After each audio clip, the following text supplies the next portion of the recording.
let's just open up, man. I mean, Sean is part of our Lions Den group that we have, and what I really appreciate about Sean is that he's just a man of his word. He's a man of integrity, and as he doesn't even play softball with us, but what he's been doing behind the scenes is connecting us and working on ways to bring funding into our program so that veterans and active duty guys will have a safe, sober place to play softball. So thank you, bro. Oh, for sure. Thank you for being that guy for us. One hell of a leader, man. No, Yeah, I you're a appreciate great it. leader, bro. But Because you save kitties out of trees, right? Yeah, always. That's what what I do. I tie sneakers to little kids and everything else. So it's like, actually, and sitting back in the corner, she won't want me to point out. She's actually waving, which is great. So that's my baby over there. Well, one of my babies. That's one of 7. So I have 5 daughters and 2 sons, but she's been my most recent challenges. She survived a stroke at 14 years old, and it's only going to be a year now. So it's like I still sit on pins and needles, but I don't know, just like some amazing stories that people talk about, I know like a lot of people have not necessarily like similar journeys, but the big thing, with the softball and then just in general, how you and I met was, silly at a 5K race for Santa Claus, and then, next thing you know, over at the Phoenix teaching boxing in a sober group. Together.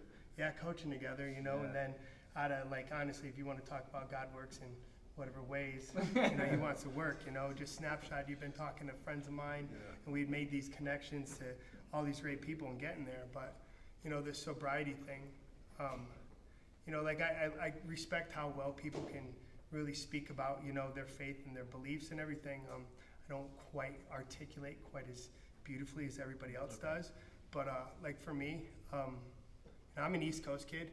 I'm a corrupt East Coast kid. I'm from the Northeast. That's what I grew up on, I'm Irish Sicilian, so that says a whole lot. I was born with anger and alcohol, and laugh and joke about it, but I was a full-blown alcoholic at 13 years old, like through and through. Like that was it. I could outdrink anybody at 110 pounds. That's scary. I don't like that, But really, I played an up and down relationship with that alcohol, and then it turned into the pills, and then went back to the alcohol, and then, eventually wanting to get out of a place we affectionately call Heroin Town, where I'm from in Northwest Connecticut. It's got 2 methadone clinics that are overstaffed for a 35,000 person town. When you got that many, they can't keep it. They can't keep it staffed. They can't take care of the people. So, my parents still live there, but as soon as I could break chalks and go, I was gone. I'm 5th generation military, so that's what I was going to do. I was a horrible civilian. I'm a much better one now. It just took 22 years of trying to figure out how to be a normal person. But for me, honestly, my savior, and it's funny because I talk about, like, I can't give a defined moment of when I was ever saved, because I feel like I'm saved every morning I wake up. Just for the plain and simple fact that my best friend, and it'll suck and I'll try not to get choked up, but I'll celebrate his life in a little over a month. It's actually a crazy month because my 14-year-old who'll be 15 and my 19 who'll be 20 are both born in August. And then my best friend, who I'll celebrate his life, he was buried 3 days before his 40th birthday. But he is my saving grace. We were both kicked out of the same different high schools. We ended up in a guidance counselor's office. And anybody who tells you going to like a private Catholic school is going to clean you up is full of it. Like I had more garbage at that school than I did at my public school, and we had more than enough garbage there. But that's a person who taught me everything I never needed to know, and everything I did need to know. And honestly, I didn't actually find out anything. I didn't find out some things about him that honestly changed my life until his memorial, which was crazy. So my best friend, he had it all going for him. He was scouted by the Yankees. I'm an East Coast kid. So again, that was my first baseball game. I went to the Yankees in the Bronx. So you don't walk in there and not come out as a Yanks fan. But kid had a 96 mile an hour fastball as a junior in high school. He had golden arms, man. His dad used to pummel us if we went anywhere near that right hand. Like he's like, you ain't taking this, take it away from us. That's the way it goes. But he ended up having tumors in his legs, had to have them cut out. And then he lost his ability to play baseball. So what did he do? He resorted to what he knew. His uncle was doing a RICO charge. His cousin had just gotten out of a manslaughter charge. His baby cousin just went into a triple first-degree charge. So he grew up in a family nothing but that. Last time I saw him, before I actually tapped out of my second college, was he came in to see if he could sell crack to anybody in my dorms at my university. And this is a guy who's normally stood at about 220 pounds at 6'4", was 157 pounds at 6'4". I didn't even know who he was. Wow. Yeah, it was horrible, and it got him.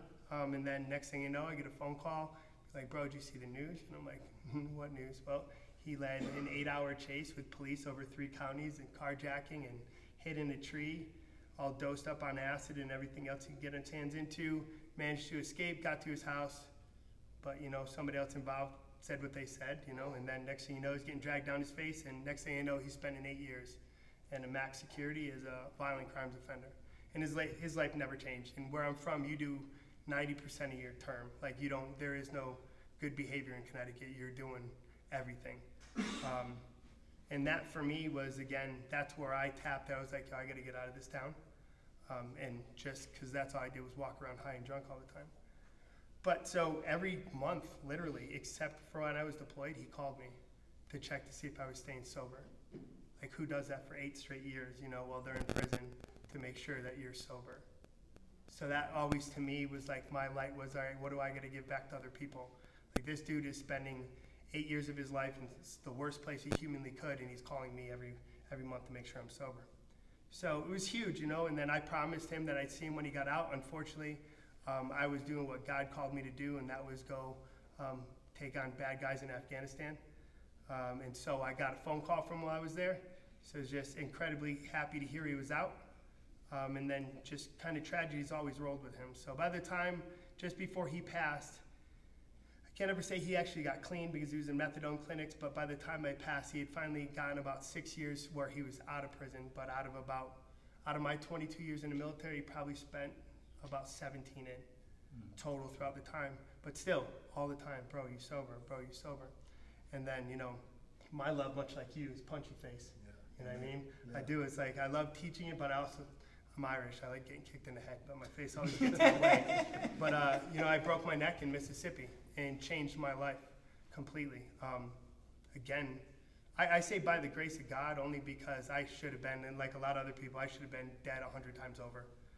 Every addiction you can come up with, the pills, the booze, the chicks, the videos, to whatever it was, just to idiocy. I claim some sort of partial fame in that. But hard part is I tried to moto through because I didn't want to lose my career. So I did. I motoed through, walked around with a broken neck for a year, but walked around in a pain clinic. And anybody's ever heard the terms of what the military will do for you about giving you drugs, trust me, they'll hook you up. And I've been an EMT for 16 years, so I am a very educated liar. I lie with the best of them. So feed me. So 2 years of oxys, both sides, and then anything else that could top on it. And then one day, they said I was cleared to stay in my career. I walked into my pain clinic doctor. She's like, we're going to give you this to go on. I said, no, I'm done. She's like, what? I'm like, no, I'm done. Well, this was also the guy I'd wake up and take 120 milligrams of cotton and codone, 3,000 milligrams of muscle relaxers, and get on my motorcycle at 120 miles an hour, and then go put a gun on while I was at work. So again, things that you do, not overly intelligent, but I just decided that day. The crazy part is alcohol had been out of my life for almost, actually now I'm a little over 11 years without a drink now.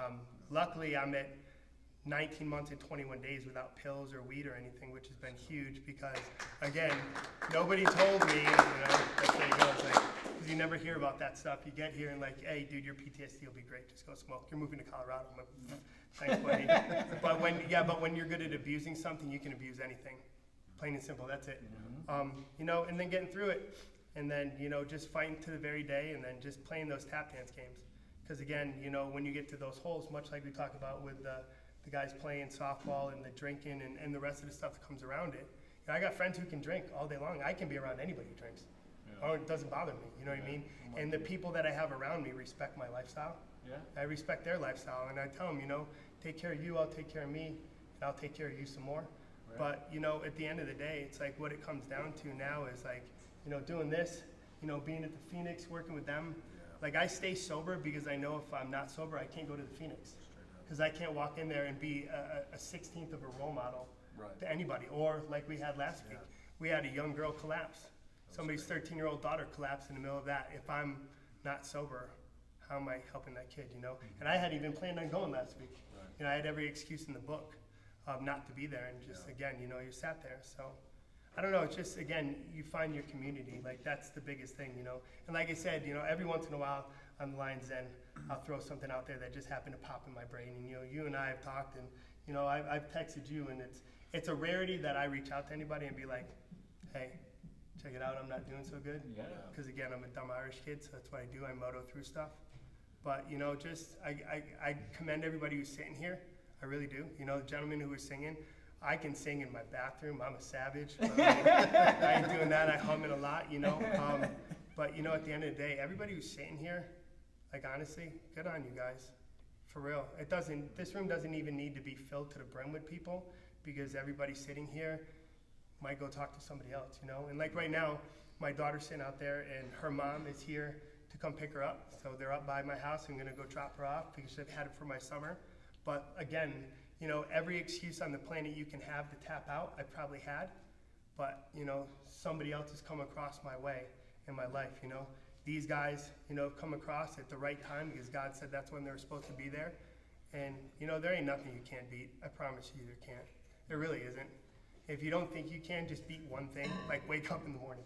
Yeah. Like get up 5 minutes earlier than what you did yesterday, and guess what? You already beat something. So I know, I'm just stoked to see people who, you know, are taking that breath. You got to breathe. Yeah. So important, you know. And again, just be thankful for what you get every day.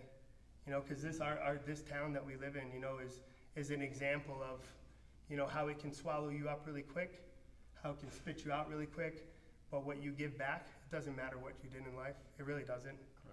You know, there's some things everybody's got to deal with. You got your own demons, but if you can find a purpose, like I said one morning, you know, go smile at somebody. Yeah. Like, for real. Like, you know, and I'm not overly like welcoming face all the time, because I have sunglasses on all the time, and I epitomize that straight face just because I'm trying to figure out what everybody else is thinking. And just because I've had so many head injuries, I have to wear glasses all the time. But smile at somebody. And I take my glasses off so they don't think I'm like about to be a serial killer or anything. So, you know, I'm just like, again, everybody just be proud that you guys are here. Yeah. Be proud that you guys are breathing another day. Be proud that you can walk outside. There's still sun, you know. Nobody's taken away from you. Just be grateful, Yeah, right? that's it. That's Just be all there is grateful. to it, for sure. Well, I think what's amazing too is that, like, between the ability to podcast now and go live on Facebook, I mean, we don't know who we're going to touch, right? For sure. You know, Tito, Andy, you, whose ever story we share, and there are people listening. I think we live in a culture now that people want to receive something, people want to heal, and they want to feel better. Absolutely. It's now just about coming to that place of having like-minded individuals coming together to open up those spaces for them, because it's hard. It's Yeah. hard to open up. You Yeah, it know? is. I think that social media and just the way the culture has turned, like, there's a lot of shame and a lot of judgment, Oh, yeah. and you know, we got to be the forerunners to destroy that. Yeah, it's what you give forward, you know. And like, I think a snapshot, and I'll kind of close how I feel about this stuff on this. So, and it sucks. So July 25th, 2018 is my Alive Day. You'll hear a lot of combat vets talk about their Alive Days. That's when they got blown up, somebody got shot. My Alive Day is I just sucked at trying to kill myself.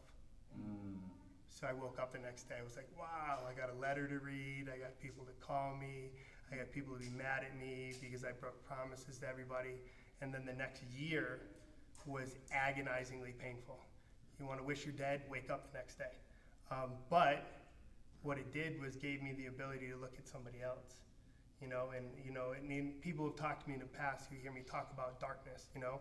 And unfortunately, like, you know, last weekend I took a ride down to Florence with, you know, a good mutual friend of ours, to a warrior who took his own life, you know. Yeah. And it sucks, but you know what the darkness is. But my blessing was, honestly, it's just, you know, I got to wake up, so I get to sit down with somebody else, you know, and I can hear, I call my Scooby sense. I used to train dogs, so everything's a Scooby sense, you know. Throw me a snack, I can tell you what's gonna happen next. But, you know, you feel that, and it matters. You know, you take those again. I've detoxed, I've OD'd, I've watched them OD. You know, if you have these things you've experienced in life, that gives you a heightened awareness for somebody else. But you know, it used to be like, oh, don't tell nobody.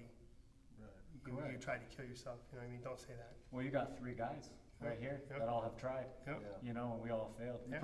We suck. Yeah, at it, you know, we I'm just square with suck, that. but I'm really we're good. pretty with good that. at I'm a really lot good. of stuff, but Yeah. that was something we suck at, That's right? it. That's where I got a world title for sucking and killing myself. Right. Yeah. But you know how many people do, and they keep it a secret. Mhm. You know, they're afraid to open up and talk about it. But we've all felt that pain, that darkness, and that hopelessness. And so, I mean, if that's you, you know, you're not alone. Straight up, you're Yeah. not alone. Yes, Right. yeah. You'd be amazed. The text message is just going, dude, I'm not good. Yeah. Because Yeah, you know, just saying I'm not good, honestly, can be a halfway relieving thing. That really can. It really can. Just saying I'm not good, just letting somebody know. But you know, everybody has those little snapshots in life. Get those little bright lights that tell you something. You know, you see that sign. I love that Mel Gibson movie, Signs. You know what I mean? There's Yeah, a yeah. sign everywhere. Like, what sign are you seeing? I kind of like, you know, Passion of Christ, but Yeah, whatever. yeah, right, for sure. Wherever you go with, you know what I mean? No. There's all these, I know they involve people, right? There you go. But you know, of all these things that you see, these signs, you know, and like I'm a firm believer, like, and it's something weird, and I'll never be able to explain it. Again, being Irish Sicilian, I came from a Catholic household. I've also traveled the world, which has been a blessing for me. So I've seen everybody's religion. I've seen everybody's belief system. I've seen everybody, how they operate in every contingent. And plus, move to Mississippi once, and then you get to see everything else anyways. But, you know, at the end of the day, like, you know, I had family that took holy pilgrimages. You know, they went on and they had miracles, or what they believed to be miracles. It was what was right for their life. You know, my dad's a born-again hooligan. He left when I was 3, but he found what made life right for him. And rock and roll, he's not doing stupid stuff anymore. And he's doing what's right for him. So, you know, you never know who you come across, right? That's Take the good stuff and keep grinding from there. So, but yeah, just stoked to be here with you guys. That's all that matters. Well, It's we great. appreciate you For coming sure. out. And, Appreciate- yeah. you know, if there were like any words of encouragement, or you know, you just want to drop a quick nugget. I mean, you said some Yeah. powerful stuff, and I think opening up about suicide's huge. Right? Just- I mean, Just trust the fact that you're here for a reason. mm, Like, honestly, like, that's your little one right back there, right? yeah. Yeah, see, that's so, my like, girl. you know, my babies are in Nebraska right now. My Yeah. wife went back to go see, and then, but like, just find a reason. That's Mhm. it. There's a reason there. You know what I mean? There just literally is a reason. So just find a reason. You can find one. You just have to choose to find one. Like, that's the most important thing. Choice. Just make that choice. You really can, because God gave you that opportunity. He gave you the brain that moves, the opportunity to breathe, see something else. So just make that choice. You know, and just love life. Amen. You know, for sure. Thank you, Cool. Sean. Appreciate it, bro. Thank you. I gotta get the stuff.